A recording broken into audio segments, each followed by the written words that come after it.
पीएमपीएलचे अध्यक्ष तुकाराम मुंढे यांची ओळख एक लोकप्रिय आणि कर्तव्यदक्ष IAS अधिकारी अशी आहे. मात्र त्यांचं बालपण प्रतिकूल परिस्थितीत गेलं.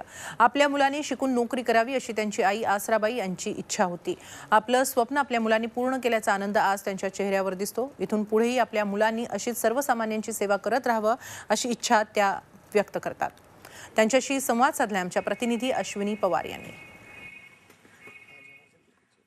प्रामाणिक, कर्तव्यनिष्ठ आणि लोकप्रिय अधिकारी म्हणून ज्यांना ओळखलं जातं असे तुकाराम मुंढे यांची जडणघडण कशी झाली आणि त्यांच्या प्रामाणिकतेचा पाया कुठे रचला गेला आणि तो कसा रचला गेला हे आपण जाणून घेऊयात. त्यांच्या आई आता माझ्यासोबत आहेत, आसराबाई मुंढे. आपण त्यांच्याशी बोलूयात.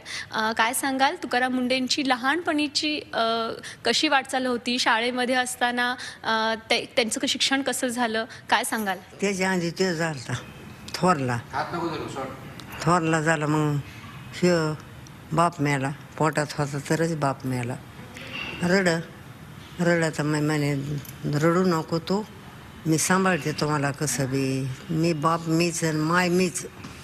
मग हे झाला मग तानातावर सांभाळा घरी. मोठा झाला, शाळेत गेला. मग मी 5 वर्ष दाऱ्यावर होते.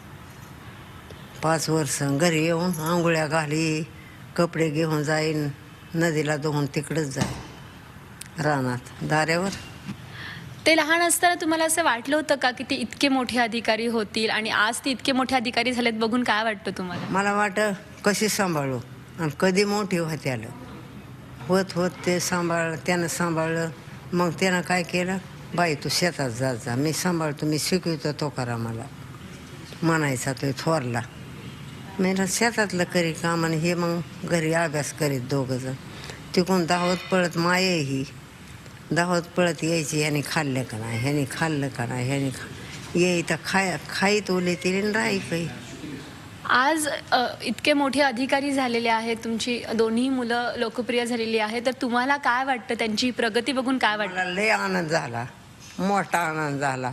चांगलं काम करते, माझ्या लेकाने बी चांगलं करावं आणि समजा जगाला चांगलं सांभाळावं, चांगलं बोलावं आणि मला आनंद व्हावा, एवढंच मला वाटतं. मला आनंद व्हावा. हो. अजून इथून पुढे अजून काय प्रगती करावी असं तुम्हाला वाटतं? काय अपेक्षा तुम्हाला तुमच्या मुलांकडून आहे, दोघांकडून? माझ्या मुलाला लई मोठे व्हावं तर मला एवढाच आनंद व्हावा. मला काही पाहिजे नाही. शेत आहे, समजा आहे, मला देवानं समजा दिले आणि बुद्धी बी चांगली दिली, पण मला लिहिणं नाही, आडवी रेग नाही. मी कशी बोलते, माझं बोलणं वायलीकडं जातं आहे. बोलता रेगच नाही, काय करू, कसं शिकावं. पर माझ्या लेकाने माझा आनंद केला. कसा शिकून मला आनंद झाला. एकूणच आपल्या दोन्ही मुलांनी मोठं झाले आहेत आणि लोकप्रिय आहेत याविषयी आनंद व्यक्त करत असतानाच इथून पुढेही लोकसेवेची कामं करावीत अशी एक अपेक्षा देखील तुकाराम मुंढे यांच्या आई आसराबाई मुंढे बोलून दाखवत आहेत. व्हिडिओ जर्नलिस्ट विकी कांबळेसह अश्विनी पवार, झी मीडिया, पुणे.